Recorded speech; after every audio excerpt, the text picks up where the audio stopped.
What is going on, everybody? Welcome back to A Certain Point of View here on the channel on a fine Sunday evening. We are back, and we have an awesome show. As you can already tell, the show has already started on this end. We have we got the red lipstick and the champagne has been popped already. The crew's here, as well as the View crew, all in the chat, hanging out, ready for the show. How's everybody doing? How's everybody's weekend so far? Sunday evening, work back on Monday. How's it going? Not too shabby. Me. Okay, whatever, Brian. That's right. You have a 4-dayer. That's right. Whatever, Brian. Thank goodness. That one extra day. I'll take it. I have work tomorrow. Same. I have no comment because I don't have work, so it's up to you guys to fill the void. Whatever. I played a lot of D&D today. I saw that Alex killed a guy. Oh my gosh, Alex. I was like, oh my god. Killed a guy? We're doing a custom. Probably lay low for a while because he's probably wanted for murder. We're doing like a custom game that one of our friends put together, and this is the first time he's played like a magic character. We're still fairly new to D&D in general, and he did some spell that like bounces from one person to another. I knew exactly what he was talking about. And friggin' killed him, and we were like, well. That he's fine. He's gonna make a new character. I mean, that's what you gotta do. There is a trick to that. I do have a friend, and every time he dies, he just names his character Junior and then the third, and he keeps all the same stats, so he doesn't have to like make a new character unless he like wants to. It's clever. It's definitely clever. Yeah. So we got quite a show tonight, guys. We're obviously gonna get into our classic POV stuff. Have good conversation and stuff like that. But for the first hour or so of the show, we will be joined by Miss Shannon Barney, Queen of Corruption, as our chat is already blowing up and very excited for that one, as are we. And we have a number of questions that are ready from you guys, which are awesome. Streamlabs has been pretty cool today. A lot of people asking questions. If you have not done so already, head to that link. It's in the description below. You can ask your question for us or for Shannon, and we'll get to those questions during the show. We also have our own questions we'll definitely ask, and we're going to talk about, obviously, Adam Collins and his run of the singles tournament. We have the team's title matches coming up this Friday. Corruption is in the midst of things right now, and there's a lot of good conversation going on about the faction and everything going on with the players. And we're going to do it with the manager herself. So without further ado, let's go ahead and bring her in. Welcome to the stream for the second time. Miss Shannon Barney. Oh, hello. Yeah. Popping bottles, the perfect entrance. There you go. Everyone doing all right tonight? Yes. I don't have my saber, but commemorate all of us being together on this joyful, wonderful Sunday evening. Yes. There it is. Cheers. I'm gonna keep it together. I'm gonna actually drink out of a glass instead of straight from the bottle tonight. You're welcome. Or maybe I'm sorry. I don't know. But we'll find out. Either all Whatever good. you want. Whatever I feel like I want to do. Whatever you want to do, you go for it. You do it. So how's it going? How's your weekend? How's your week been with everything going on Schmodown? I mean, obviously Adam crushing it so far. How's it been?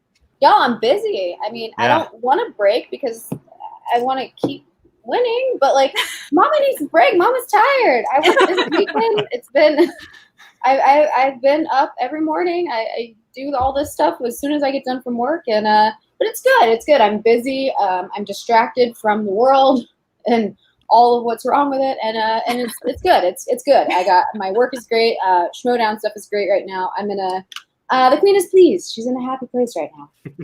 That's awesome. Yeah. So we start the show with the same question for everybody. It's a little bit different for you because you're a manager. But what is it about the Schmodown that like attracts you, keeps you coming back every time you have a match as a manager with your players, now with the faction and everything? What is it about this whole concoction that brings you back every time? I think it's it's kind of in two parts. One, Christian won't let me quit. He's like, I need you to not just do this for a season and leave. I'm like, all right, fine, I'll stick around for you. We can work out our contract later. There you go. Christian won't let me leave. And it's the competitiveness. It's just the whole nature of the game. It's all of it. I love watching these players compete, and as much as I'm not a player, I'm incredibly competitive, and it kind of scratches that competitive itch for me, since I would fail miserably at actually answering trivia questions. I found a place where I can contribute, and it's fun. I love watching everyone just go at it week after week after week. The talent is just insane this season, better than it's probably ever been. Yeah.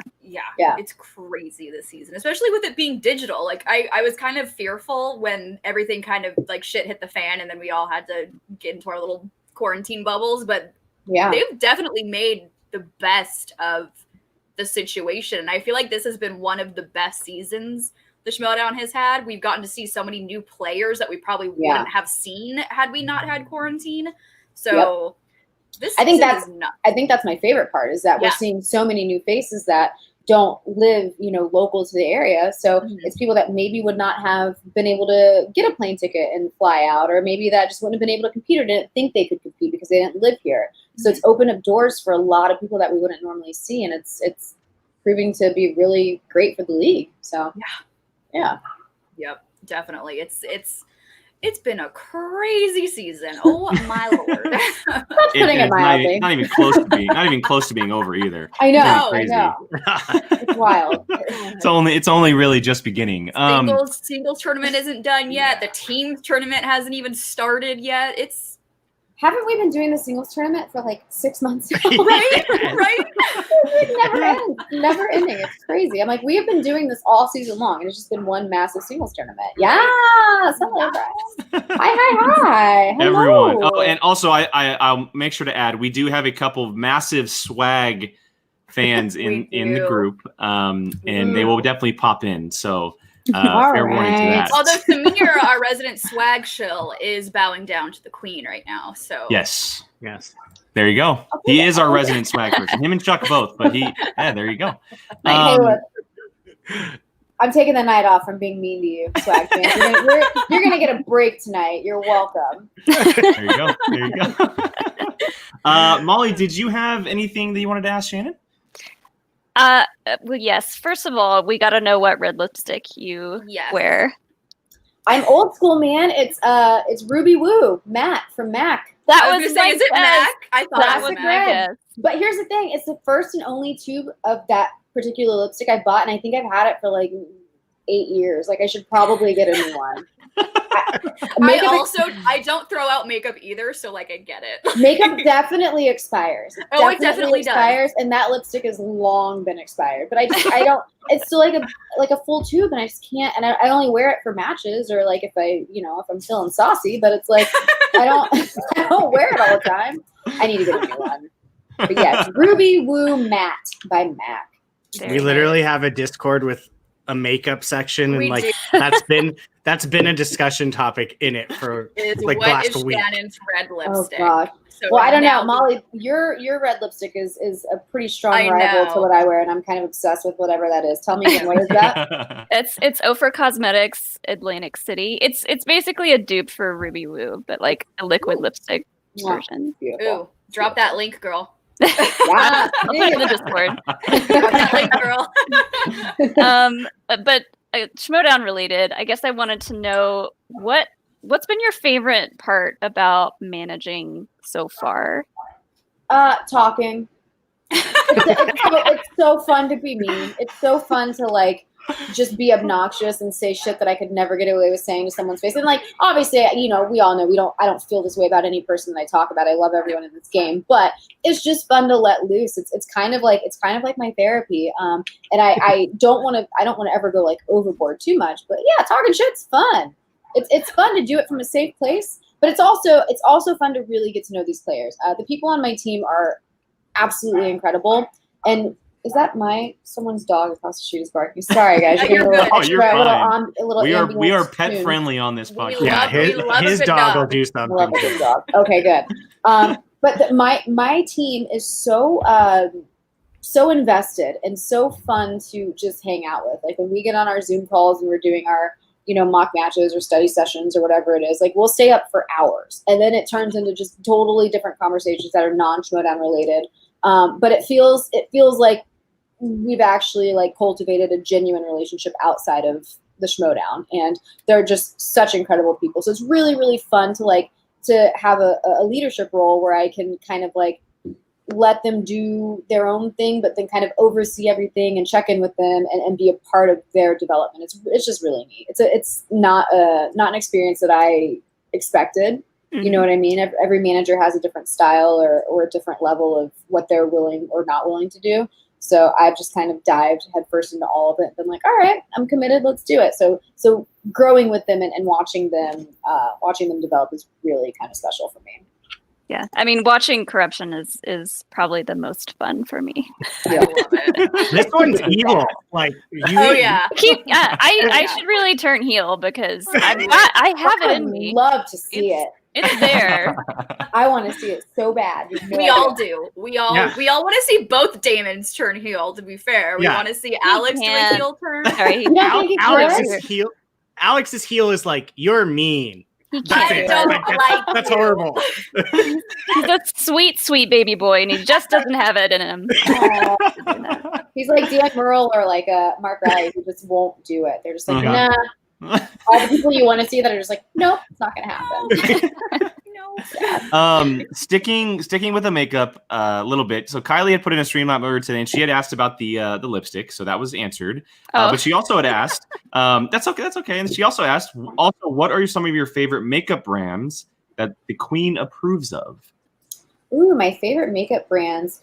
I like NARS. There is a crayon matte stick called Dolce Vita, and it's the best lip color ever. It's really subtle. It's really pretty.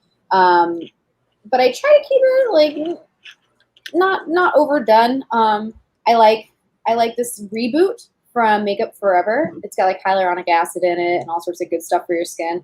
So that's been really fun to play around with. I used to be a really big fan of Tarte because they do all their like vegan cruelty makeup, and it's actually like really, really good makeup. But I'm not a makeup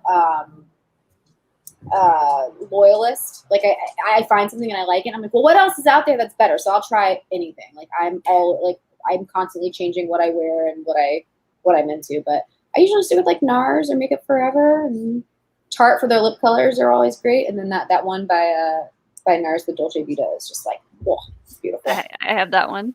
Do you? It's so great. I love it. Yeah. Brian, did you have anything you wanted to ask? Well, it's kind of funny because you were talking about how you're staying in contact with everyone. So my question is, like, to me, it seems like the teams that have been most successful have been the ones that after each match say, like, we've been really studying together, working together, talking in group chats and blah, blah, blah. And your team is definitely one that seems to do that. Do you think that has been like one of the biggest contributions to you guys' success? Absolutely. I think you see it with Swag too, and when you talk to Liz Shannon Miller and having Winston and just having that team behind you, because people had managers here and there, and at the time the manager role was to just kind of be a mouthpiece, and then Emma Fife came in and changed all that and actually took it seriously and cultivated a kinship between her crew, and that's kind of where I drew inspiration from.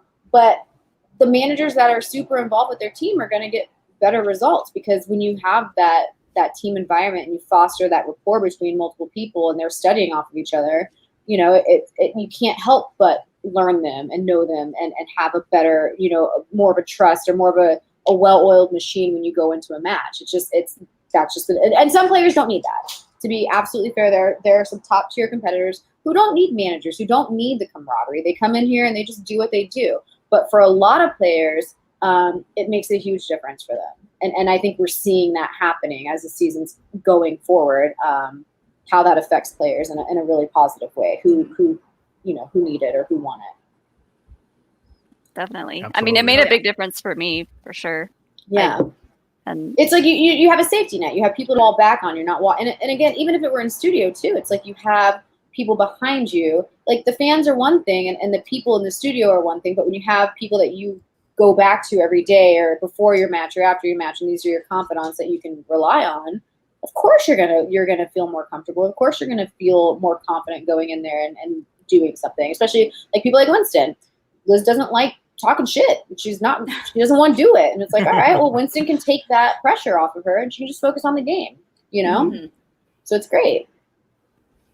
Oh yeah. Yeah. And I will say, piggybacking off of that too, I do have a question. So we do have Adam Collins versus Liz Shannon Miller coming up this week. And do we have to? No, I know. Do we have I know. That match, we're like, oh my God, we're so excited for that match, but I'm excited for it mostly because I love seeing you and Winston like going head to head against each other. So my question is, who's like your favorite managers to compete against and have that kind of like head-to-head conversation where you get to like really dig into them? Because we see it with Winston, we see it with you and Roxy. So who is your favorite manager to compete with where you can just like talk shit but have fun doing it? It's kind of a mixture, because I would say like my top 3 managers in no particular order are Kaiser, Winston, and Roxy, no doubt. But they're all for kind of different reasons too. And it's interesting because what's so special about mine and Roxy's dynamic is I find that she and I can really genuinely unleash on each other. And it's like there's no holds barred, because we can't, even from like the fan perspective and people that get that this is an act, there's certain things like I trust Winston. He could say anything he wanted about me and I would know where it's coming from and I could play off of it.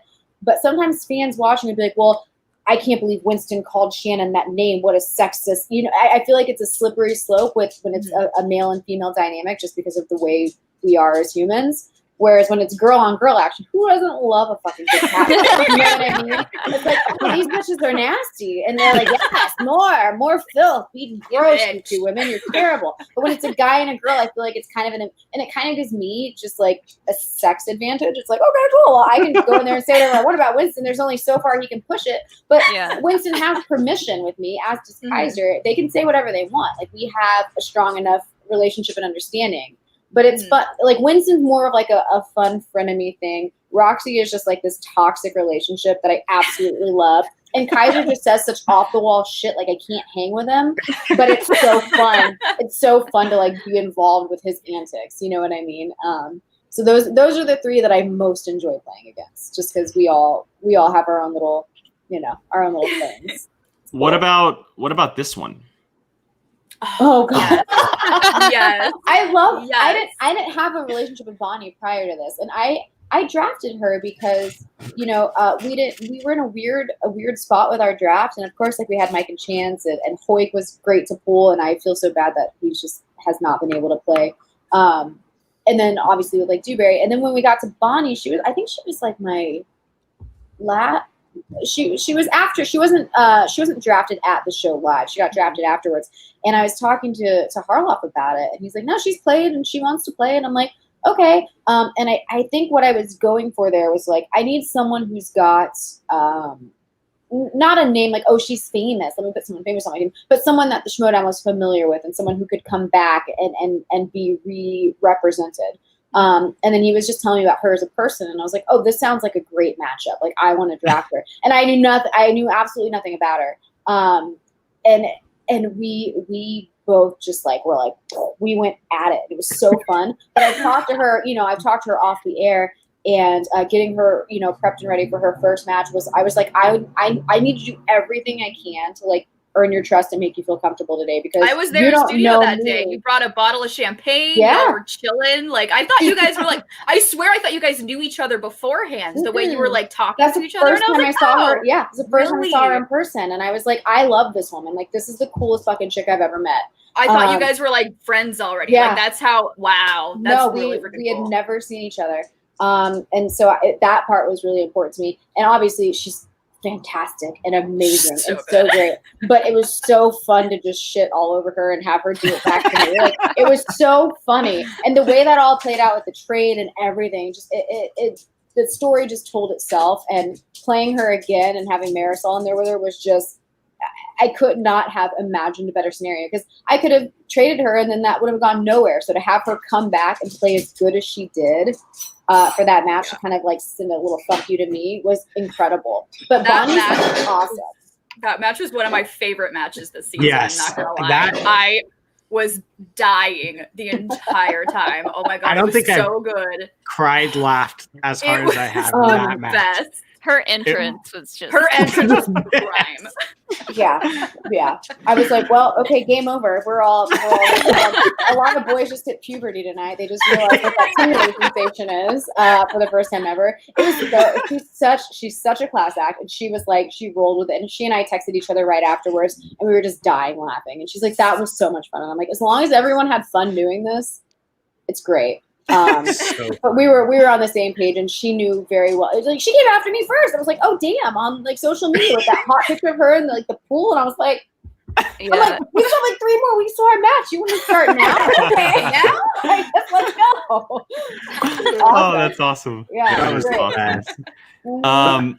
All right, the Streamlabs are pouring in, so I got to get to some of these real quick. Okay. Okay, so this is from Kylie again, and Kylie says, "So I think Mike is, in my opinion, 1,000,000% the hottest competitor in the Schmodown, and Shannon is the queen. So how does it feel to be the first true power couple of the Schmodown? How is it to rule the kingdom of corruption and shut up all the doubters?" I was like, Wait a second. I don't know if we're like the power. I mean, there are plenty of couples in the Schmodown that would absolutely take us over any day they decided they wanted to.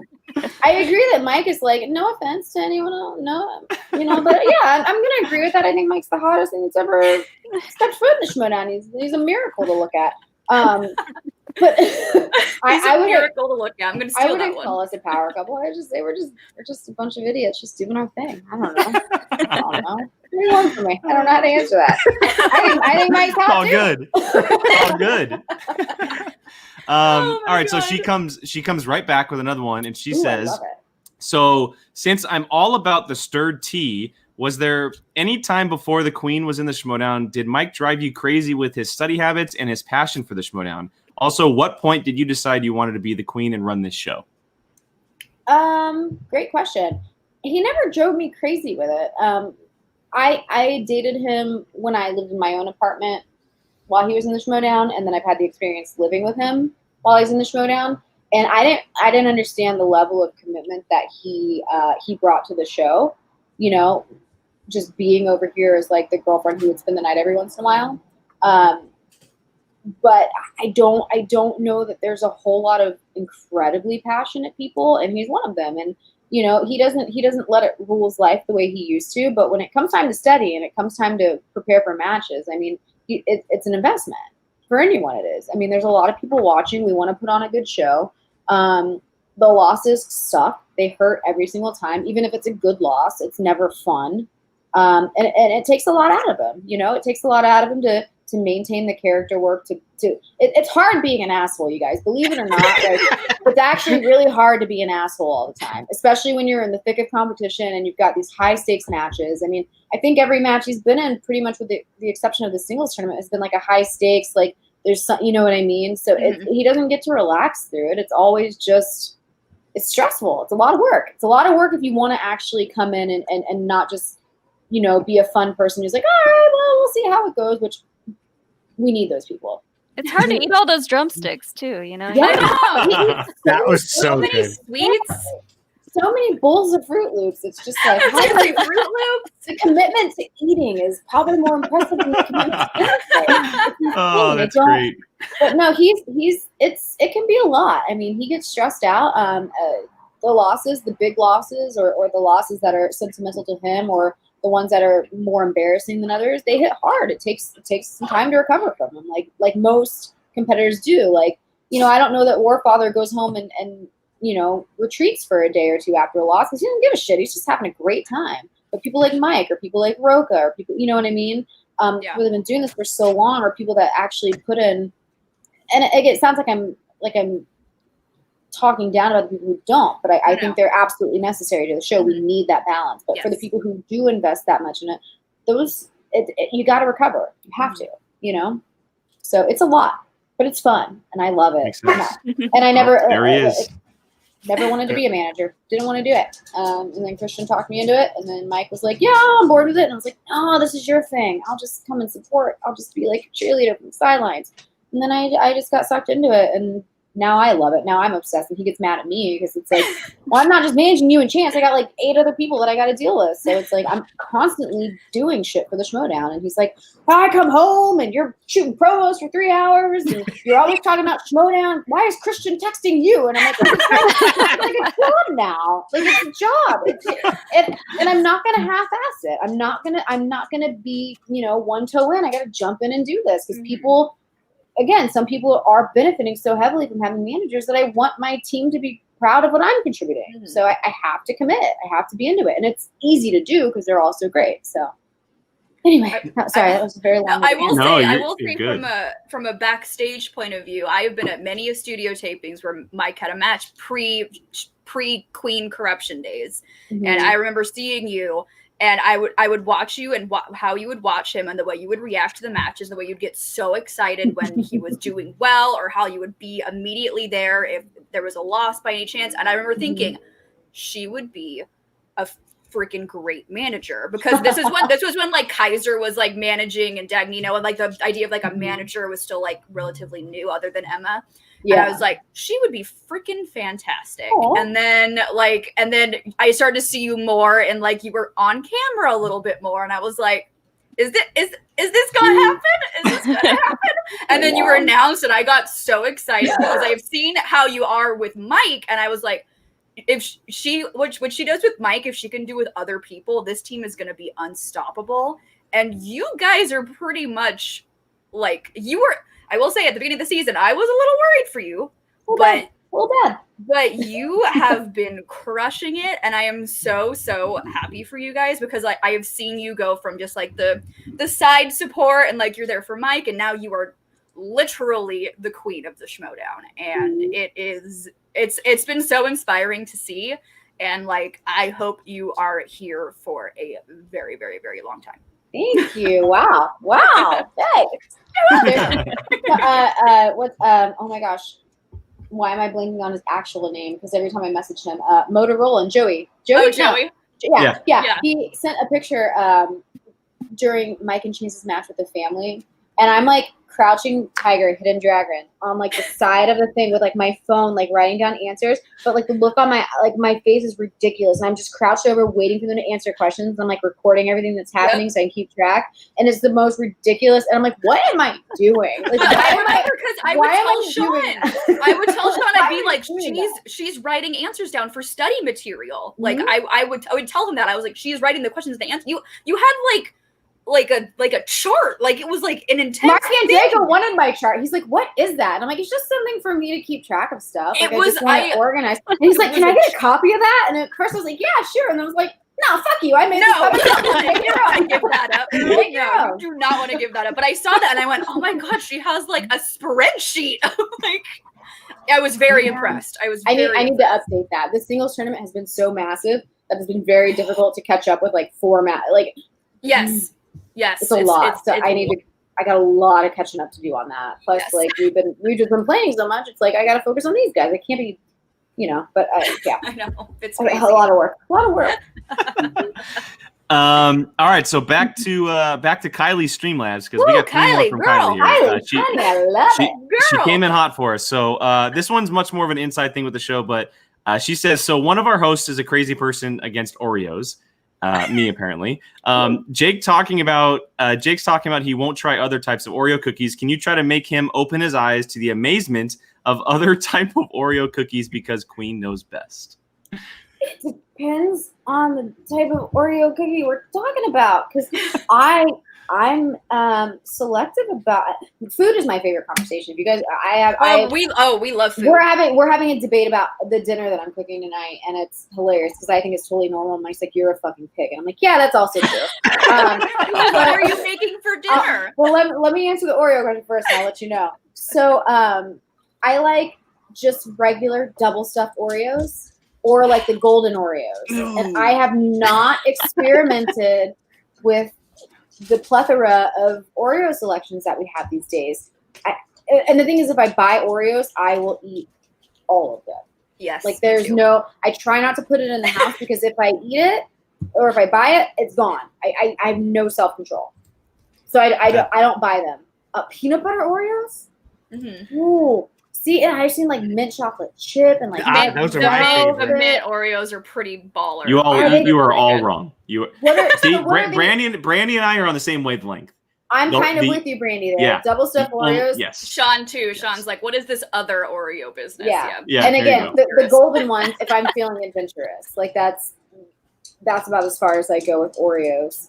Sometimes I'll buy the thins so that then when I inevitably eat the whole thing, I'm like, it's not as bad. It's like only half of Yeah. it, really. See, I know you gotta go all out, man. You can't half-ass Gotta your get that Oreos. double stuff. Double stuff. Way to go. Or like those 100-calorie packs. I'm like, get that. No, like those not even any 100 cream in the middle. It's terrible. I'm like, I'm just eating chalky cookies. I don't want it. I don't want that. No. So let me tell you about this dinner tonight. So Yes. I bust out my crock pot and I was like, I feel like making beef stew tonight. I don't know why, that just sounds so good. And I don't know if it's going to turn out well. It smells fantastic, but I am not a beef stew maker. So we'll see how it goes. But I was like, babe, here's what we're going to do. I said, we're going to have beef stew and we'll put it over mashed potatoes. And he was like, what? That sounds delicious. That actually sounds really good. Yeah. That He's sounds like, delicious. what kind of hillbilly, like, like that sounds like a fat meat, like, and I was like, No. there's potatoes in fucking beef stew anyway. It's Yeah. meat. It's literally meat and potatoes. Yeah. What is hillbilly about that? And he's like, wow, you really want to indulge tonight? I'm like, I don't think it's that crazy. And I was like, I get that you that's put pretty it over standard. right, or you eat it by itself, right? Because there's the potatoes, the carrots, and all the stuff, and it's like, it's just a little extra something. So instead of putting the potatoes in the beef stew, I'm just making delicious buttery garlic mashed potatoes, and it's just going to be a sea of And deliciousness. their garlic mashed sounds really potatoes, good. even better. Yeah. Yeah, that sounds really good. Over rice or over noodles, like a goulash, is great, but I'm like, I just want to do it over mashed potatoes, and he thinks I'm crazy, and I am no, really really at heart, and I'm crazy. like, it sounds incredible. It sounds delicious. That's I'm gonna put that on my list. I'm gonna put some beef stew over mashed potatoes. Sean, let And me you know don't if need a that sounds lot. good. You don't need No. a lot. Well, Yeah. you know, you don't get a big And, like- any form of potato. I never met a potato I didn't like. Exactly. But now it seems like the perfect time to experiment with those kinds of meals. I mean, it's know. a pandemic. Nothing is wrong. exactly, everything counts, and the calories don't matter. So have at it. All right, Mashed so potatoes. Kylie is back. We got two more here from Kylie. We get some others, but she says, "I think the queen is the absolute role model for so many reasons. I love the fact that you take shit from no one in the Schmodown at all. That you will totally fight for your players and yourself. Was wondering where the confidence and strength comes from." Ooh. Can we phone in my mom? I don't know. I don't know how to answer. I Want don't. a friend? I'm not a. Oh, there goes. Oh, there that goes. Sorry. I don't know. I never feel. I never feel entirely confident. I don't think it's not something that I. Now you're going to see me vulnerable. It's a really weird question to answer. I don't know. I don't feel confident all the time. I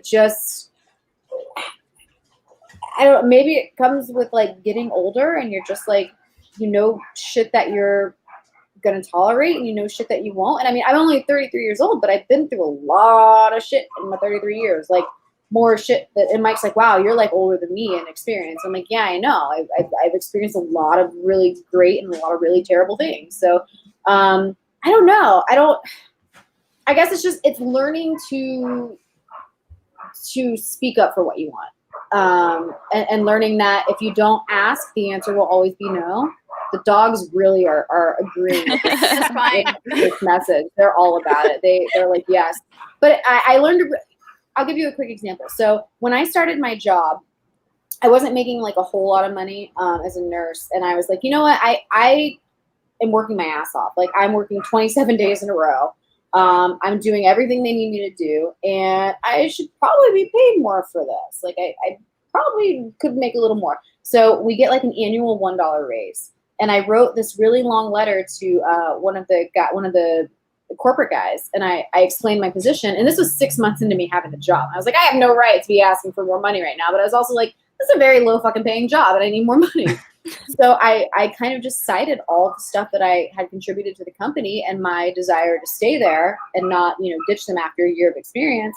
And he was like, the only thing he said was like, wow, I don't think anyone's ever like written a letter to like talk about this kind of stuff. Everyone just says, oh, like pay me more. He's like, that was a very well thought out and written letter. Here's your raise. And he met me like halfway with my proposal. And I was like, oh, okay. And that was a weird moment of like, okay, you just ask for what you want. And if nobody says no or no one has an objection to it, then you do it. If it's not morally, questionable, and if it's worth asking for, you have because no one's going to be like, you deserve this. You should have this. Nobody. So if you don't try, you don't ask, like I said, the answer will be no unless you whatever. And the worst thing they can say is no. And then you're like, okay, cool. I'll come back to work on Monday because otherwise I'm unemployed. So thanks for hearing me out. Like, I don't know. I don't know that it's necessarily confidence versus just like life experience. I don't know, but I'm not confident. I'm not confident in a lot of things. I have a lot of reservations about myself. I don't know. Well, we can't tell because you exude confidence, and every time I talk to you, whether it's you're on screen or off, every time I talk to you, you are just all confidence. And I was honestly kind of afraid to talk to you when I first talked to you because I was like, oh my gosh, I don't know. I hate when people say that. So when it's okay. But like when I was in high school, I had a good experience. Like I wasn't, I did well for myself in like high school a long time ago. But I remember like meeting people and people would go, I'll never forget it. One girlfriend of mine was like, I was terrified to talk to you when I first met you. I was like, why? And she's like, I thought you would like punch me in the face if I said hi to you. And I was like, oh my God. I didn't think that. I didn't think you would punch me. And then I started like I asked people and I'm like, what? Like genuinely, what was like your first? And they're like, oh, and the thing I got from like middle school all the way through high school is I'm either a bitch, I'm a slut, or I'm stuck up. And I was like, okay. I don't know how I'm presenting myself to these people, but something's got to change because if that's the impression people are getting, that's not A, who I am, and it's not B, the vibe I want to give off to people. So I worked really hard from a young age to not, I guess, come across as apparently nasty as I do. Well, but now in the showdown, I'm just embracing it. I don't know. I'll be a bitch and a slut and whatever you want me to be. It's just, I don't know. It's weird. I will also say that was like back when Sean wasn't in Showdown and we were just kind of in studio. And I was like, I don't know if I should introduce myself to people. And then the award show happened. I was like, Shannon, you, me, we're getting shots. And then we got like I just have a really strong resting bitch face. I can't help it. I'm proud of it. I mean, it thwarts a lot of unwanted conversations, but sometimes it also does that. No, I will say you were very nice at the award show. I met you, talked to you. Shannon's a sweetheart. Yeah. Shannon's very sweet. Yeah. Like, why not? Why would someone? Yeah. I don't understand. I understand social anxiety. I understand being timid. But like, why would you not be like? Why would you be mean if someone's like, "Hey, you're cool. I want to say hi." It's like, why would you not? aside from the mental stuff, it's like I don't know. I have no reason to be mean. Like I don't. No, I look mean enough. I don't need to be mean. Look mean. Oh my gosh. No, apparently I do. But no, but in the showdown, I'll use my resting bitch face to my advantage every day. Latin, it's just fun to go after people like Tom and oh my gosh. Kaiser. Obviously, I will say too, during the Star Wars tournament, when we were like kind of going after each other on Twitter, Sean was like, "What are you doing?" And I'm like, "No, it's fine. We're laughing about it. It's okay. We don't hate each other. I swear." It was the first thing we did. I love that you did it because it really honestly like reminded me of me, and I'm like, I could see you becoming like a manager and being involved. Would like to be 100% honest. Because I did the same thing. It was like, I'm going to dip my toe in. I'll start kind of responding to people and see what happens. And also like defending your man's honor. Like people are going to be assholes. I did tell Sean. I was like, she started it and I'm not going to not reply. So, Yeah, I love fun. Roxy, but I am Alex's manager. That's just that's the thing. Yeah, I have been for all these years. Is it so hard for you to not be like, I do everything. Shut up. It has nothing to do with you. Like, because that's how I felt when I was like around Mike. Like, and this, I'll be confident and cocky here. It's like, and it's a show. It's a show, for God's sake. So I get it. But like, everyone's like, well, Ken and Grace were great managers, and they did this and that. And I'm thinking to myself, before, and I might be giving myself way too much credit. Maybe it's a champagne talking already. But it's like, give yourself credit. But Mike's heel turn and all that shit, and I'm not saying I had nothing to do with his heel turn, for the record. Nothing to do with it. But I'm like, he was like an okay player, and people didn't really love him as a face. But I came into his life, and I helped him. From the minute he showed me that he was into this, I was like, okay. And I was very respectful of his time and what he needed to do this. And then he started like winning and losing championships, and I'm just saying, maybe maybe having like I don't know, maybe not, maybe he's like, fuck you, that was all me. I'm like, okay, that's cool too. But I know when Alex first started in the Schmodown, he was like, I'm not gonna take notes when watching Star Wars. I'm just gonna watch the movies, and I know. And I was like, all right, well, here I go taking notes, and now, boy, do we have notes. Oh yeah. Oh, the note cards we have is insane. I'm like, if any other manager wanted to come over to this house and study with Mike, or take a road trip with Mike and spend 3 hours on the road asking him questions from this fucking binder, be my guest. Like, I was his manager long before I was his manager, and you, without a doubt, are Alex's manager. There's no, yeah.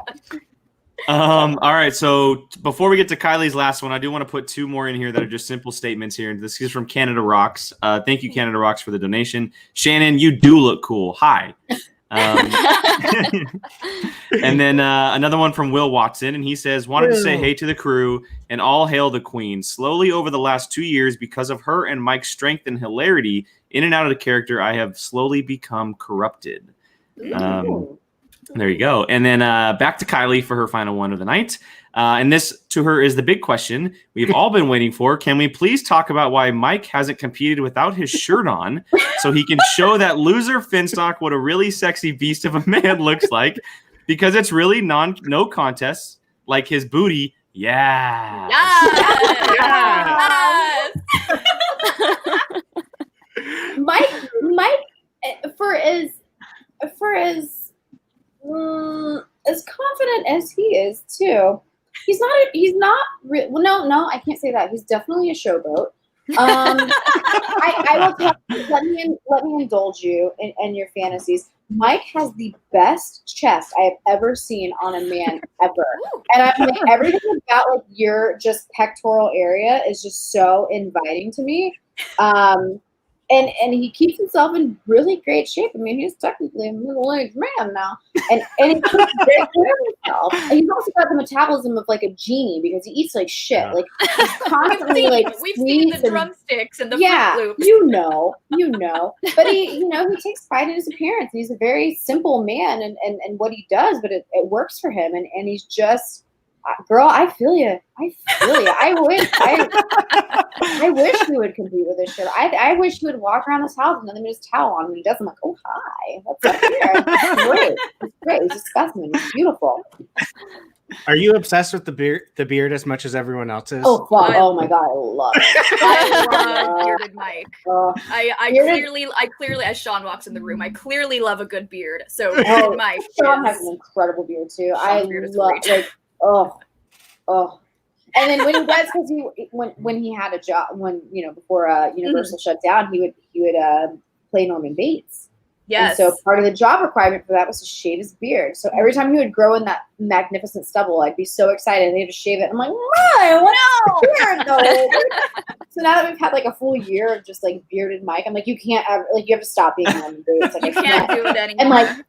And like fun fact, if anyone's watched any other show that Mike's been on, for Norman Bates, he'd have to like dye his hair because it's a certain age range and certain stuff. And now he's growing out this like salt and pepper, like I've noticed, and I'm aphrodisiac, and I'm like, what is this? Give me more. I want it. Oh, it's so good. I love so it. good. Love love it. Yeah, everything about what's happening with Mike right now is just like chef's kiss, and it is doing a lot of things for me right now. That is fair.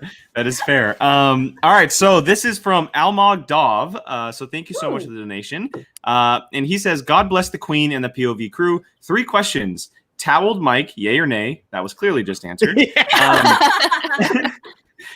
Ages ago, Mike warned us that if you get involved in the Schmodown, you would mold it into your image. I'm paraphrasing. Do you feel you have succeeded, and what is next? And then the last one, favorite ice cream." Oh God, that was a very. Am I too dumb for this question? I might be too dumb for that question. If you're with the Schmodown enough, Should we read it again? Yeah, read it again, Jake. Yeah. So Mike, I got Mike distracted warned us- after the ice cream part. You're good. You're good. no, I think about ice cream. Mike warned us that if you get involved in the Schmodown, you will mold it into your image. Do you feel like you've succeeded, and what is next? Do I feel like I've succeeded into molding it into my image? Yeah. No, not even by a long shot. The Schmo, I don't think that at all. I actually would say that quite opposite. Like you can't like in my image, like we would have never had to come out last place and win as much as we had to win to get where we are now. Like everything would have been fine. The fans would never come on and talk shit about anyone's records, or there would be no recency bias. Like I don't even know if I'm answering that question correctly, but no, I don't think I've succeeded at That's all a fair in answer. molding it into my image. I don't know how anyone would. Unless you're a crazy person and you're delusional, like I don't know, maybe like a Chandru or like a. I'm joking. I don't know. No. Yes. We're not here for that. I would say though, but you've molded what you want out of it. I would say, like you do a fantastic job with this character. You've made people love the bad guys. So I mean, in that aspect, I would say you've done a very good job at Like it. I didn't mold that. It's just I'm an asshole. Like it's. I said this on other shows too. It's like, you guys, this is my punching bag. Like I work with fucking heroin addicts. I work with people who love me, and if I shut them down for 1 second, they're wanting to like sue my company. So I deal with a lot of people who don't take accountability for their lives, and it's very frustrating. It's very easy work, but it's very frustrating work. So sometimes I get to just let loose, and that's what's. So it's not. Well, I get no. Maybe it is molding that into my image. Maybe it's like maybe you're absolutely right. Maybe it is just molding this into what I want it to be, and that's what's so fun about it. I think I just corrected myself. I'll pull a page out of Adam Collins' playbook and Correction. Correction. I've absolutely molded this game into my image. Damn it! What about favorite ice cream? To the last Favorite one. ice. Oh, this is going to be so disappointing because I'm so basic. You guys, I have to defend vanilla. No, I love a good vanilla. That's me. A French vanilla. A That's French me. vanilla or like a vanilla bean. Yep. And by the way, for the record, you can Google this if you want. Vanilla is a more complex flavor than chocolate. Look it up. I agree. Look it up. Like the You can, makeup. you can also combine more things with vanilla than you can with chocolate ice cream. Way more fun with vanilla, which is why Yeah. what? No, I'm just kidding. But I love a good vanilla. Vanilla everything. I love the smell of it, the taste of it, everything vanilla. If I were gonna do like a fun ice cream, and this wouldn't even count, it would be just like rainbow sherbet. I love rainbow sherbet. I haven't had rainbow sherbet in 20 years. So good. And then Friendly's ice cream on the East Coast. My dad's from Rhode Island, so Friendly's ice cream on the East Coast has like a black. Oh shit! Is it a black raspberry? Something like that. But there's no actual fruit in it because that's gross. But it's like a black raspberry flavor, and it's so good. Or coffee ice cream. Coffee ice cream. Ooh, I love I'm coffee down for ice good cream. coffee ice cream. So good. So good. We got an Instacart order the other day from Publix where they delivered groceries, and they like accidentally gave us some coffee ice cream, and we were like, oops. But then we were like, Thank you. Thank you. This is delicious. Take it, I guess. All right, so we're gonna move on to Billy's Streamlab here. Thank you, Billy. Billy. This one's for Team POV and the View Crew. My question is, who is the most hilarious member of Corruption? I know the Are we answer. talking actual like mean? Heel? Or, like, He's asking who is the most hilarious, like the funniest. the funniest heel? team, I'm guessing. Yeah. I mean, I think Mike has some pretty good one-liners. I'm Mhm. gonna go and be honest. He's got some pretty good one-liners. He's like prime heel to me. I freaking love Mike Kalinowski. I don't want Mike to ever be face again. like heel Mike is best Mike. and I love it. I don't ever want him to be like face again, especially because you're like such a great, amazing heel. And if like I no, it needs to be that heel couple for all eternity. Like no. To be fair, Jake, when he introduced me to this, he had been trying to get me to watch this for so long because none of our friends watched it. The first person I gravitate towards is Mike, and he's like, "No, that's the bad guy." Like, you're not, But he's not so supposed to like good. that He's one. so good. We go to our first live event was Mike versus Rachel, and San Diego. at Comic Con. Oh yeah. Oh, And so yeah. I'm sitting there like, yeah, Mike, and he's like, no, this is not who you No. It's a real film. And like, it was. You booed that guy. You booed that I gotta give credit to Laura Kelly though. Heel Yeah, Laura she's Okay. great. Heel She is looks great. so good on her. heel What you Laura's have done with her character, or you guys both, the It's- best. it's The best. so It good. is absolute collaboration. I will not ever take full credit for any of their character development, but we definitely work on it to like. She has embraced it in a way that I don't think I've ever seen before, and I'm obsessed with Laura Kelly, like in character and like in real life. She is Yep. the dopest chick I've ever known, and I'm like, I wish you lived here because I would abandon Oh, all God. of my. Wait, COVID I'm being protocol. interrupted. Oh god. Oh no, Laura. For the record, I don't like heel Laura. Okay. You can have that. You can have that. Oh, Yeah. great, You great. have a reason. You have a reason. That's great. Laura's character is my favorite this whole entire year, without I a question. love it. I love it. My- It's been so fun to watch. My her. favorite That first thing was promo. Oh yeah. And after the match, when Alex came on, he's like, "Is there ever gonna be a time where you come back?" And she's like, "No." No. He's like, "Oh." That was the best part. No. I'm so sad. I'm so sad that upset happened because I genuinely feel like, you know, and people were like, here's my thing about Ace is that he's awesome, by the way. Again, there's really no shitty person in the Schmodown outside of the ring. Like everyone's like you can't. It's so hard to be mean to people because they're all so great. And Ace is no exception. But that upset was so frustrating to me because Laura Kelly really deserved to go on and really sink her teeth into this whole new persona and this commitment that she brought to that character. And like she'd had like, and I've had these conversations with a couple people like, well, what is it too much to say this? And I'm like, no, say more. Like if this promo's too much, and I'm like, no, it's not enough. Like do more. Like really go in. Like really just get in there and don't. You can apologize later. You can apologize later. This is a show. Everyone gets it. Just fucking go in. And she took to it like a horse to water. She just took it. And it was so natural for her. And she and I have hit it off so well. And I'm just, I love her. Like I would, like again, I wish she lived here because she's someone that I want in my life like all the time. She's that great of a person. It's insane. But her character work is just, I wish we could have seen more of her. And I mean, we will. She'll be back next year, and I don't care what I have to do. Laura Kelly will be on my team. Don't even fucking try it.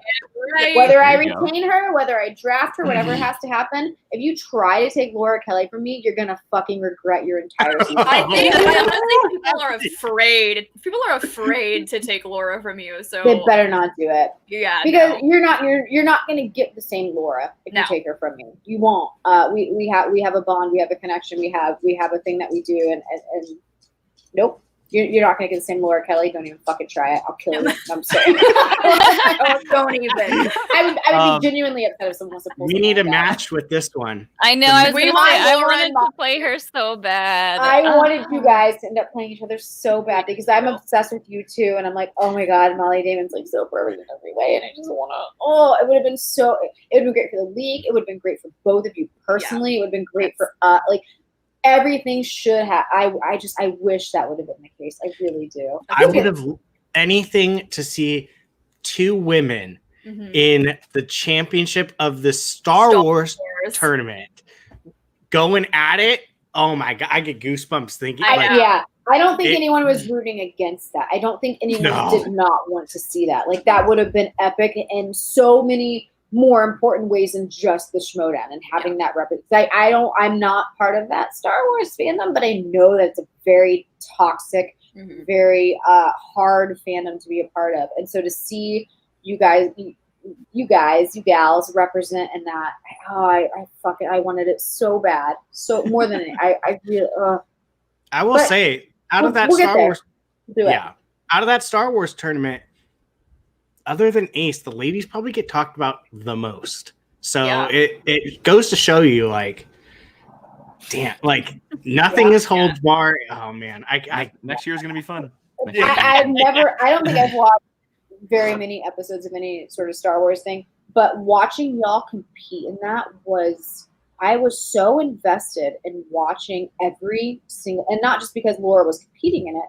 But I was like, this knowledge is unlike anything I've ever seen in my entire, like, Schmodown, like, the 2 or 3 years that I've been involved from the sides or whatever. It's like, I have never seen people pull information like this and be so committed to a franchise. I didn't understand what this fandom was, and Star Wars was really kind of like an eye-opener in the same way that now, like, DC and, like, Marvel and stuff like that is. But it's the shit y'all know about this is you cannot be a casual Star Wars fan and play in that league. It takes a special brain to pull the shit that y'all pull in every. It's all so impressive. I bow down to the Star Wars division. I would never. Nope.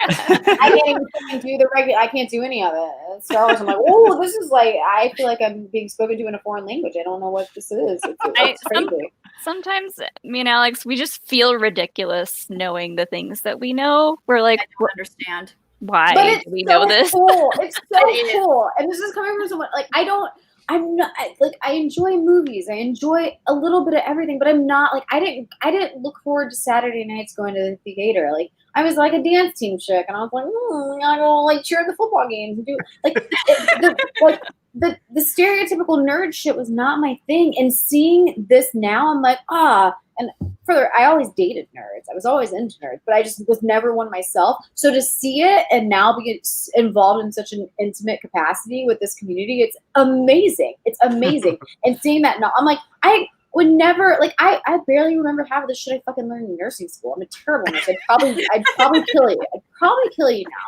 now.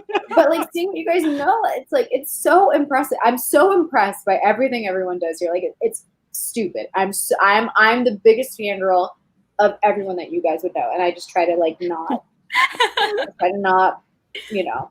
But it's crazy. Star Wars shit is insane. I love it. It really is. And the tournament just took it to a whole nother level. Ace took it to a whole nother level. I mean, great. It's shown a great spotlight. Another thing with quarantine too. Without quarantine, I don't think the Star Wars tournament would have happened. No, it would not have happened. Yeah, things were kind of slowing down, but then the tournament happened, and it's not going anywhere. No. Well, Molly, you were picked up in free agency, right? Mm-hmm. Yeah. Yeah, and I almost didn't do it. Like Christian's been asking me for years to play, and I'm like, that's Alex's thing. I don't know. And then quarantine happened, and free agency, all that happened, and I was like, fuck, I'm not doing anything else. Sure. Let's do this thing. I was like, I've been helping Alex study for years. I've picked up on a couple of things. I'm so glad you did. Even just from your promos alone, and obviously like your gameplay, you're fucking terrific. You and Laura, you're exactly what the Star Wars division needs, and I'm so glad you decided to do it. I think it was a great call on your part, and I hope you stay around for a long time too. You gotta have fun with it. You just gotta stay with it because it's, you know, you deserve it. You earned it. You're just as much a competitor as he was even before you joined in, and I'm so glad you're here because I just am obsessed with you. my own personal thing. I'm like, oh my god, she's so beautiful. She's so smart. She's so, you're like, she can do long hair and then she can totally chop it off and still look great. And look at the fucking how do you do that? How do you do that? Right? I can't do that. You just it's like what Liz said about the hat. Yeah, she was like, I didn't know I was a hat person until I just put the hat on, and then she just pulled it off, and I was like, I'm just gonna chop my hair off. I love that you did that. I am not that ballsy. But now I miss it and I'm growing it back out. Yeah. The awkward stages are like, what do I do with this thing? Like, how does it work? No, you're perfect in every way, and I just absolutely adore you. Everything. You could do no wrong in my book. Sorry, Laura. I'll never betray you, but I do love me some Molly. I can't help it. What's not to love? It's not to love. Can't help it. Okay, so we only have Shannon for a little bit longer, so we got to rapid fire through these final two Streamlabs before we get to discussing the teams match a little bit. That's coming up this Friday. This is from Malcolm, and Malcolm says, "Is there a clause in your relationship contract that states that Mike must cameo in every Shannon video?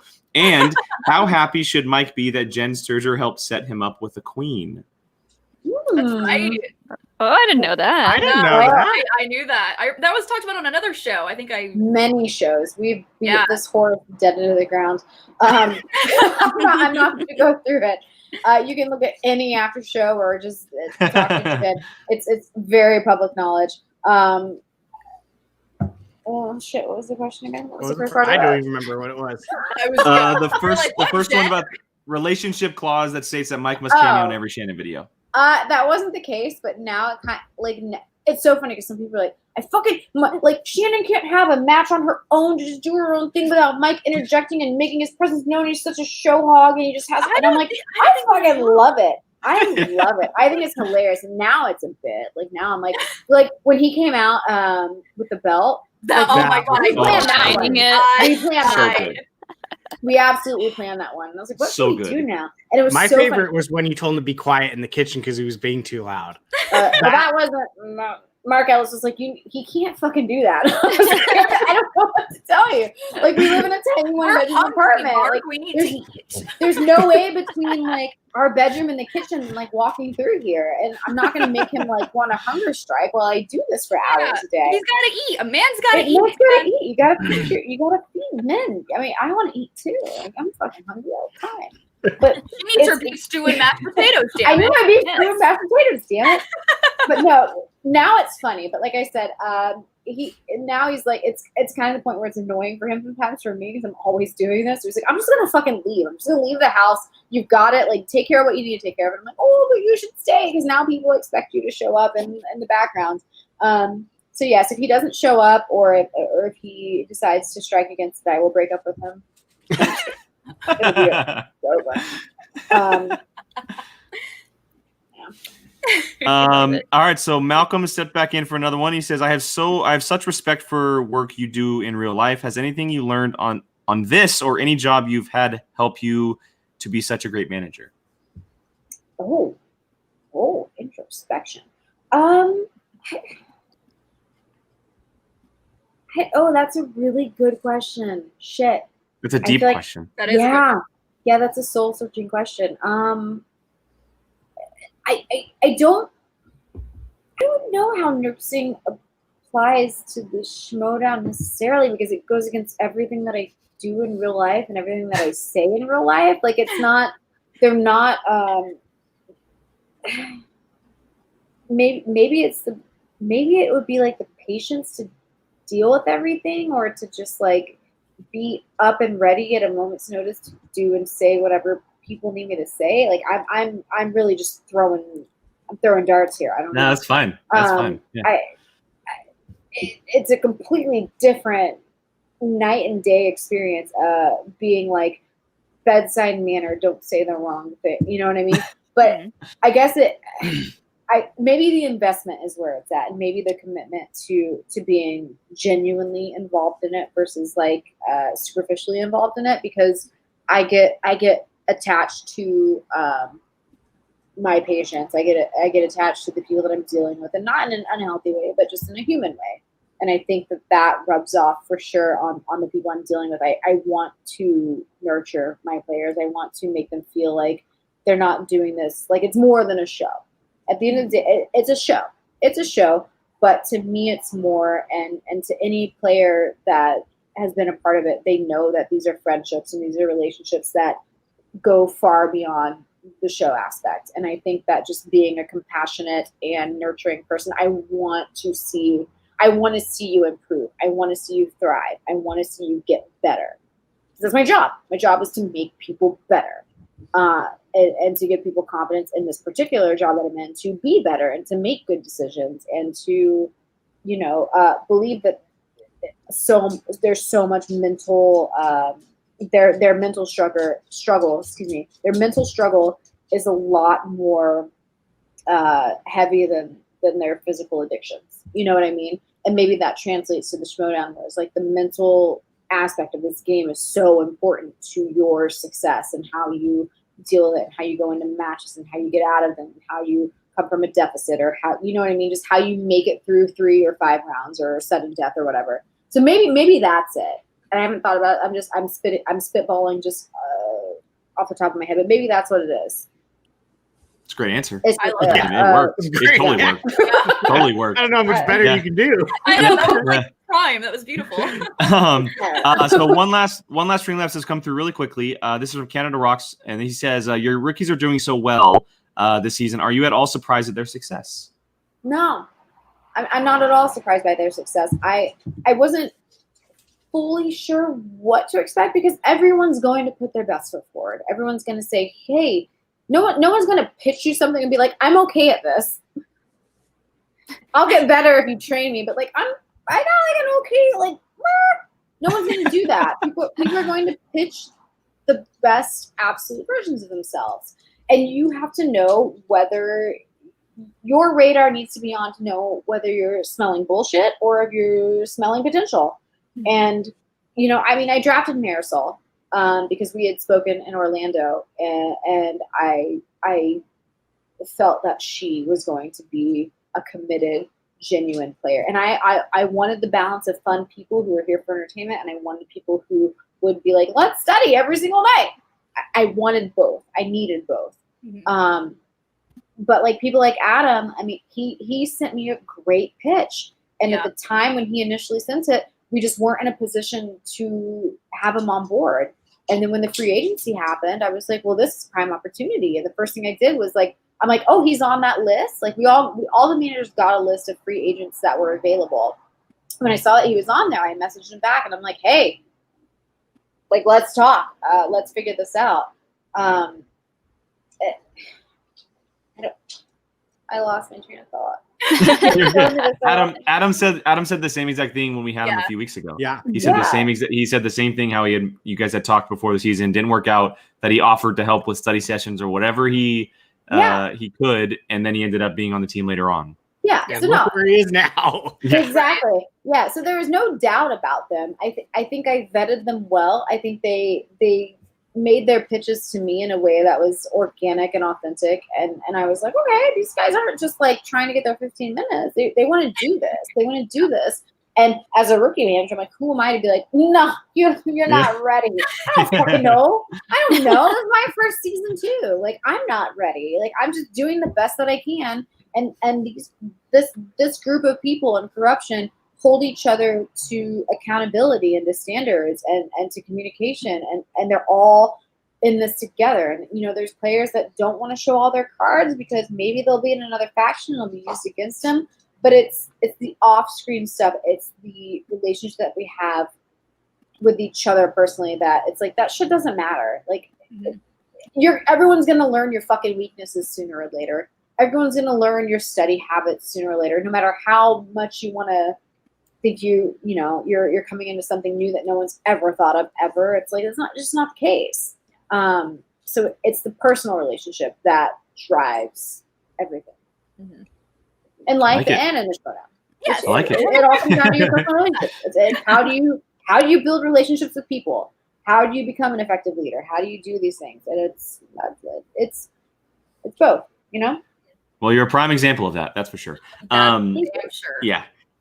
Quickly before we do let you go, we want to get into a little bit of Adam Collins and then the team's title match here on Friday.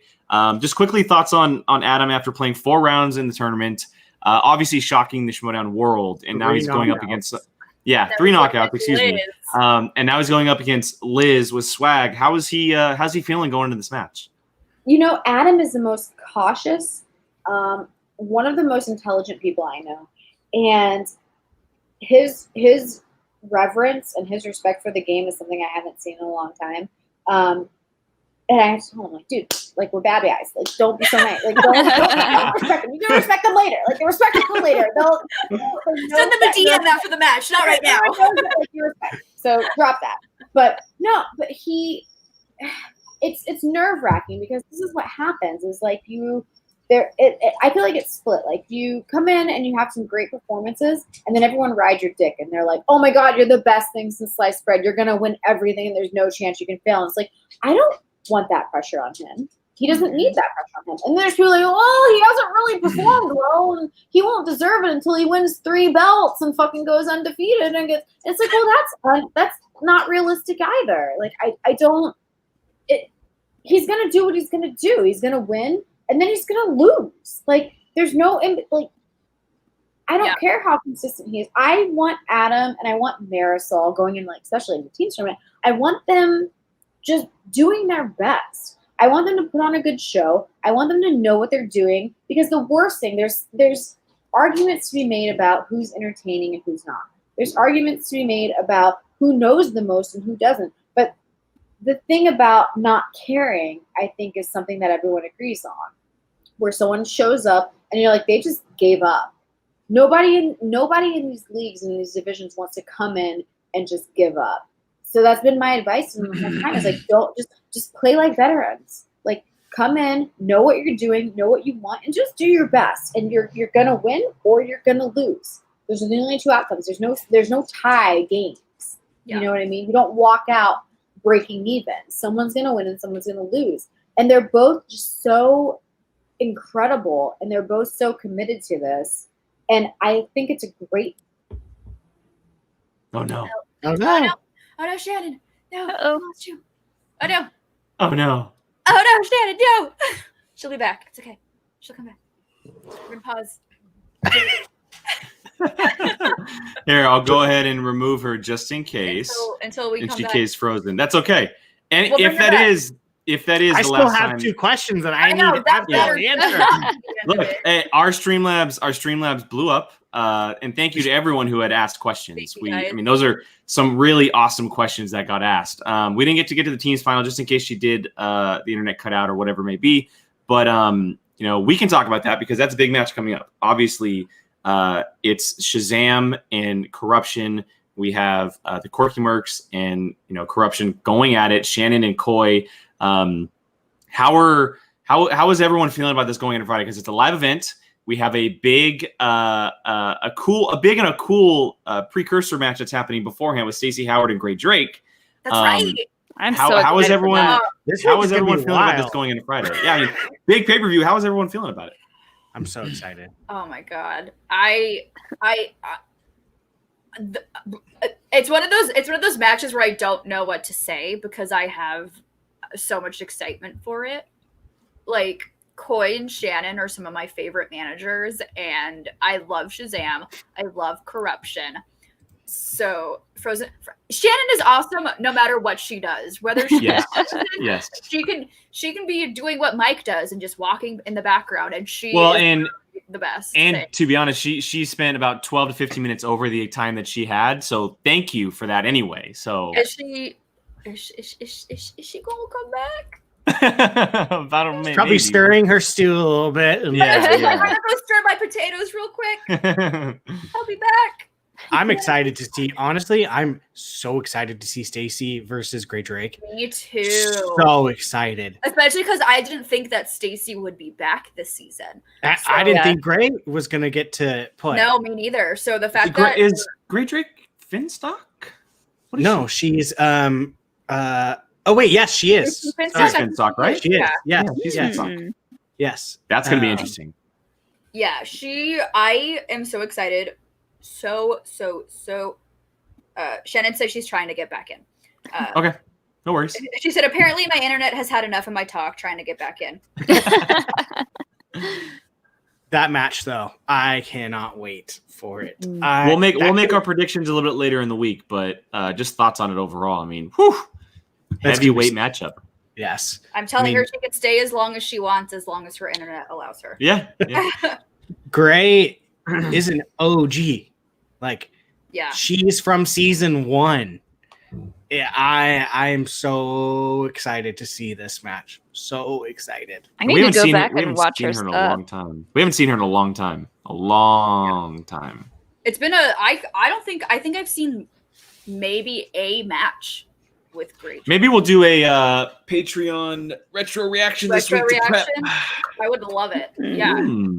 Give me a Grey Drake match. Like any match with some Schmodown ladies in it, I'm always game for. Yeah. So let's. She has some killer entrances, I will say. Yes. Yes. She seemed very fun. I think she was at the award show.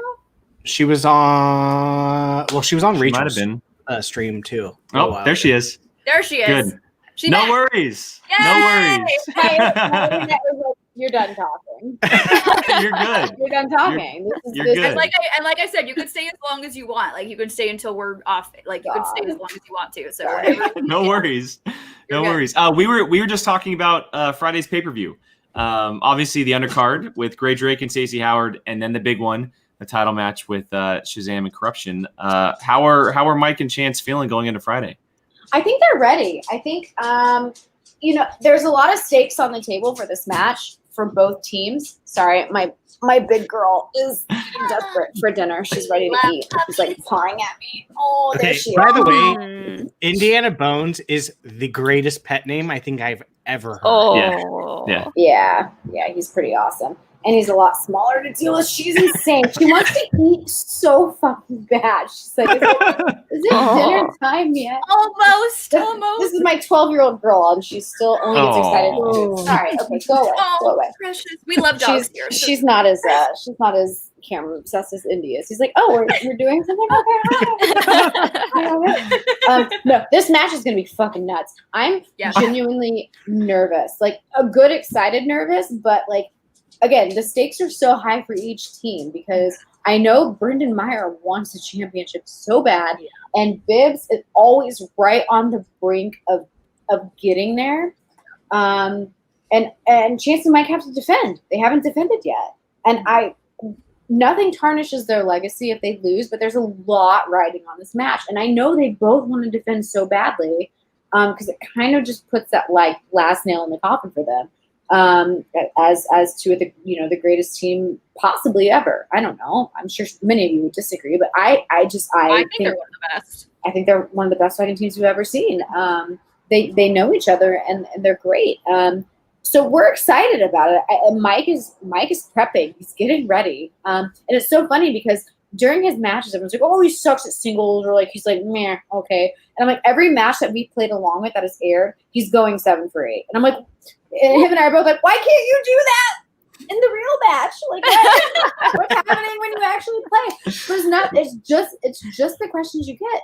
But consistently, he's been getting, very near perfect rounds. And Mike is not and he has had perfect rounds in singles. He has been the person on the A side of that team of Mike and Chance. Now Chance is obviously like more consistently, I guess, the better player, but Mike has more than pulled his weight in teams. You get into that fucking speed round, you better watch out. Yeah. Like he is a phenom in the speed, and that's where he comes alive.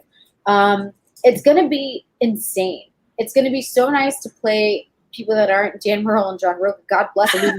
We love playing them, by the way. And John Roca hits the nail on the head. Like, we bring out the best in them and they bring out the best in us, and it's great. So it's going to be refreshing to see a new team and see that new dynamic and see how all that happens. But these guys are fucking ready, and you know, it's very hard to defend a belt. It's plain and simple. I'm not going to try to deny it. It's hard to defend. But they're prepping for it and they're ready, and I think it's going to be just a great match.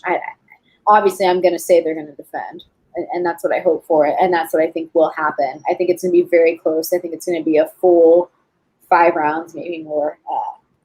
It's going to be awesome, and it's going to be so great for all of you guys to watch. Just it's going to be a departure from the norm, you know. And that's I have said this on record. I'm kind of getting bored of like the same old like people in the champ, like, which isn't a shot at anybody. It means these people are freaking great because they're always in these championship matches.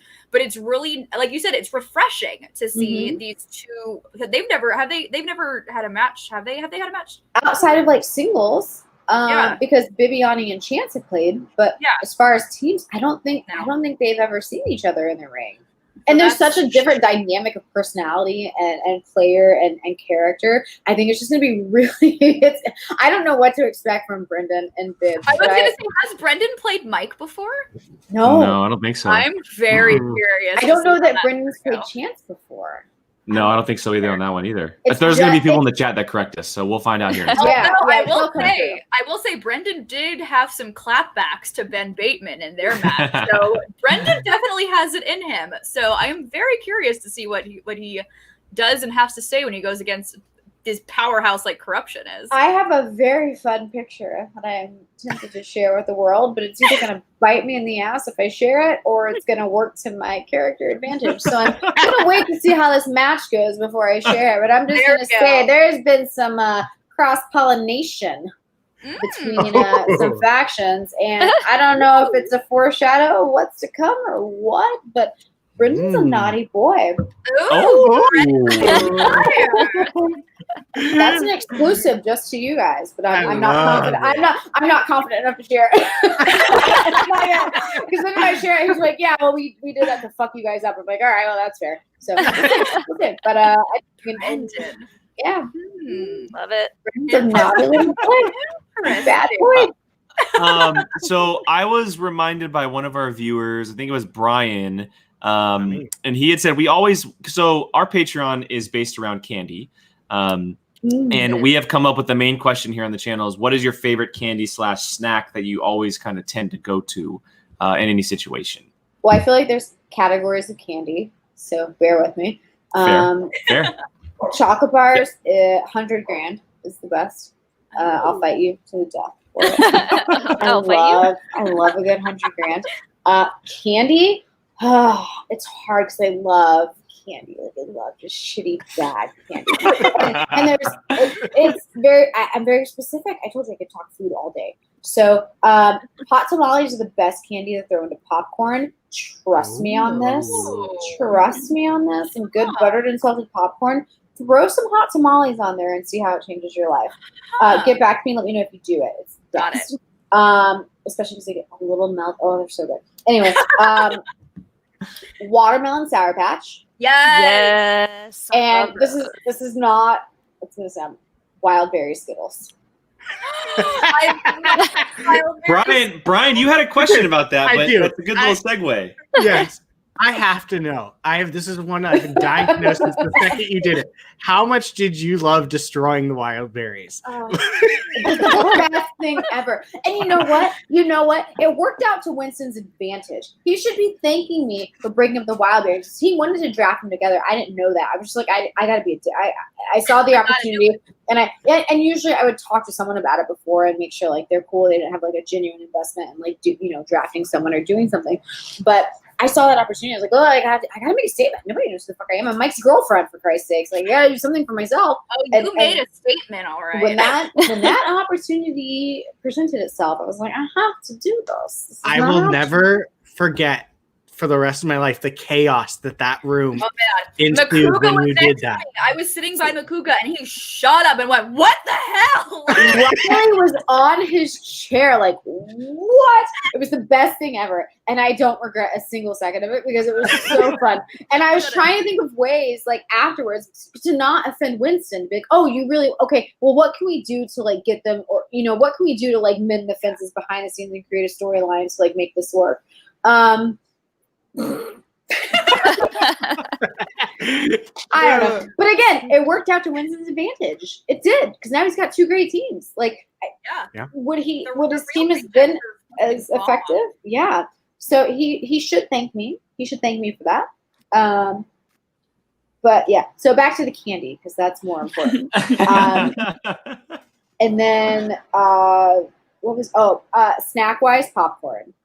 Love popcorn. Popcorn all fucking day. And popcorn you gotta do with some butter, some salt, and some cayenne pepper. Oh, Interesting. I gotta try that. I got some popcorn in the cupboard. So good. I ran out of popcorn. So good. This one's a spice queen, so Yeah. Oh yeah. Are you a fan of Indian food? Yes. All the Oh. curries. Spicy chicken vindaloo. It's like whatever. I want to cry. I want to sweat. I want to cry. Yep. I want to like wipe my nose while I'm eating. Yeah. Yes. And Mike's like, no. He's like, salsa's too hot. Take it. I've slowly gotten Alex into hotter and hotter hot sauces, and like we basically put hot sauce on everything we eat now. So Yeah, it's the best. It's the best. I love spicy food. That's how I am. Mhm. Jill, Brian, or Molly, do you guys have any other questions that we didn't get to get to? For Shannon? I've poured my love out to Miss Shannon Barney. I do it. If you want me to sit here and just monologue my praises for Shannon, No, you're good.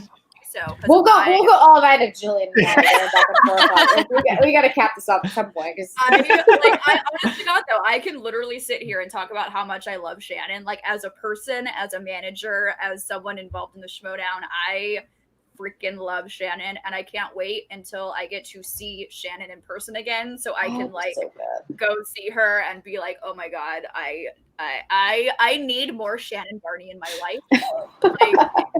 I just the more Shannon in my life, the better. And I think that's for anybody. Like I feel like everyone needs just like a daily dose of Shannon. So, like I said, I could just go on and we'll go on our own private chat. You know, and I'll just type out all my love for Brian, did you have something? I have one question that I always ask people that are from Texas. Whataburger or In-N-Out? Oh fucking Whataburger. Yeah, they're always gonna say Mhm. In-N-Out's kind of overrated. I had In-N-Out today and it was fucking delicious. So I love stop. In-N-Out. I love In-N-Out. Great. And you gotta remember, like, I'm from Texas, and when I was in high school, we our dance team came to California to compete in nationals, and what we did was we went to Pink's Hot Dogs and we went to In-N-Out. Like those were our destinations. I'd rather go to Pink's than In-N-Out. Pink's is the freaking. I love In-N-Out, but you will never ever see me put it above Whataburger. There's just no fucking way. No. In-N-Out, And like everyone from California that I bring to Texas, I'm like, you gotta have Whataburger. Yeah. You have to- But the thing is, I've had Whataburger burgers, but I love their chicken strips with the Texas toast and that fucking cream gravy on the side. Oh, God, it's so good. And my Goodness. team, here's another hillbilly tidbit. Country gravy is so much better than fucking disgusting plain brown gravy is great too, but country gravy, that floury, peppery, biscuits and gravy, put it in my face. Nothing beats country gravy. Nope. I grew up on homemade biscuits and sausage gravy every Oh, morning. Some grits with some Y'all are making me want to butter. go back to the South to visit my dad, and I need to go back down and just indulge myself in some sweet Southern goodness, and I need that gravy in my life. You deserve it. You owe it to do yourself. deserve it. Shake Shack I is do. really good too. I very much enjoy Shake Shack. Their burgers are kind of small, but their crispy fries or whatever they're called, they're not crispy fries. Are they They're like Are they- the crisscross fries. Is that what they're called? No. That's Chick-fil-A. Yeah, The Chick-fil-A's waffle the fries. waffle Oh, that's fries. Chick-fil-A. That's waffle. Yeah, waffle Shit, fries. they're called crinkle cut. Crinkle Yeah. Crinkle that's cut. Their Crinkle cut fries are so Got good. And also, y'all, Raising Cane's chicken is Holy shit! so Mm. good. The amount of time I can Oh. talk about praising you, I can also praise Raisin Canes. Oh, I won't wait. I won't wait in that 45-minute line for In-N-Out, but Raisin Canes. Oh, I will wait 3 hours. Mike and I found one out here in California, There's and then a I bunch. realized there were like 10 of them, and I was like, "How have I not?" to us? Come down to OC. We have a shit ton of Raisin Canes. We have tons of them too, and they all just popped up at once, and I was like, "How has this been missing from my life for so long?" They're so Oh my god! good. Literally, because the only place I got them was in Louisiana when my dad lived in Louisiana, and then I was like, "Why aren't these in California?" Where And in then, Louisiana? he was in Baton Rouge. I grew up in Fort Polk for like 4 years. Really? Alexandria DeRitter. Got it. Yeah, he was in Baton Rouge. Now he's in Orange Beach, Alabama. So Was he a Grand Casino Cashada or a Voiles type of guy? I have no idea. No, I spent a lot of my childhood in kids' places and casinos. That's my. I'll have to ask him. I don't know if he ever ventured that way because he was born and raised in Culver City. Okay, a lot different than. A little different. This is so like us to end on food, like every time. Every time. This is literally what would- we do. Every time. I would do a podcast and just talk about food for hours. Like, Yeah, one time sweat. I That's have very. literally- I don't have strong opinions about a lot of things, but food I have very strong opinions on. Yeah. Well, I think that is a perfect spot to end the show for tonight on this Sunday evening. Again, to Shannon Barney, thank you for hanging out with us the entire time. Thank We're you. so grateful for you for stopping by, hanging out, and getting all this showdown stuff. So we really, really appreciate that. Yes. You guys, thank you all so much for your support. Keep watching, keep having fun, whether you're watching it for the trivia or the characters or whatever. There's a crossroads anywhere you want to meet, and it's something at the very least, whether you like the digital format or not. It's something to keep us connected. It's something to keep us entertained and distracted from all the crazy shit that we're dealing with. Just be assholes if you have to. Get it out of your system. You're entitled to it, but just be good to each other. Be good to yourselves. Give yourself space. These times are fucking tough. It is tough. Period. There's no pussyfooting around it. It's crazy. So rely on your community. Rely on your teammates. Rely on the people that you have in your life. If you don't have anyone in your life, you got the Schmodown, and we're here for you. So Well said. Very well Thank said. you for being a On that note. nurse. Thank Yeah. you. Yes. You're welcome. Yes, thank you. You're welcome. I hand out methadone candy to patients every day. I don't see anything of significance, but it's important, I guess. I play it down, but it matters, and I You love are my important. people. Thank you for what you do. Thanks. Just in case, where can everybody find you online? Twitter, Facebook, anything like that? Yeah. I'm at My Barney, like, oh my God, except Oh My Barney. And Mike's like, why did you pick that? I'm like, I have no fucking clue. It's actually really dumb and it's no significance whatsoever. But Oh My Barney. I'm on Twitter. I'm on Instagram. A quick note: if you do try to friend me on Facebook, I'm very hesitant about that unless I've met you in person and we've had conversations and I actually know you. Because it's that I don't interact as much on that platform, and B, it's just for family and friends and people. So if you send me a friend request and I don't respond to that, don't take it personally. Instagram, Twitter, all that shit. I'm an open book, probably an overshare, but whatever. It's all I got going for me these days. Molly, what about you? Oh, I'm at Molly Damon on Twitter and Twitch, and Molly Mander on Instagram. And me and Alex are always talking about Star Wars over at Star Wars Explained. Brian? At Biavalcino on Twitter and Instagram. Jill? Jilly Marie, Twitter, Instagram, 2 Y's, 2 E's. Sometimes you can catch me on the PJ Campbell Network. I'm actually going to be there on this Wednesday. They're doing a Tangled soundtrack show. So I'll be on the PJ Campbell Network this Wednesday. Also, after this, they are currently doing a show. They're actually filming in the room behind me. Sean is already on there. It's a new Sunday show. It's like the Sunday Unwind. There we go. Ooh, hi. They're just sitting there and shooting the breeze. So I'm gonna Look at that graphic. It's so I nice. know. Their graphics on the PJ Campbell Network are amazing. So I'll be on there. Jilly Marie, 2 Y's, 2 E's. Sometimes I pop into Sean's Twitch stream, which he just became an affiliate. So you will see some cool Twitch emotes soon on there. So yeah. Twitter and Instagram at Qui-Gon Jake, 2 N's because someone took it before me. Yes, Brian, I say it every single time. You're welcome. You can also find us here Sunday nights at 6 p.m. You can find us doing reactions on Thursdays and Fridays. And then you can also find us on our Patreon doing all kinds of crazy things, including watch-alongs, retro reactions, after-show hangouts, and all that good stuff. You can check that out on the link in the description. And yeah, so again, thank you to Shannon. So fun hanging out with you for the past hour and a half. It's been a blast. And I'm sure all of our fans loved it as well. So again, thank you. Thank you so much for having me on. Thank Yes. you. And then for Jill, Brian, Molly, and myself, we are A Certain Point of View, and we will be back on Thursday for our latest reaction. So we will see you guys then. I love you all. Be good.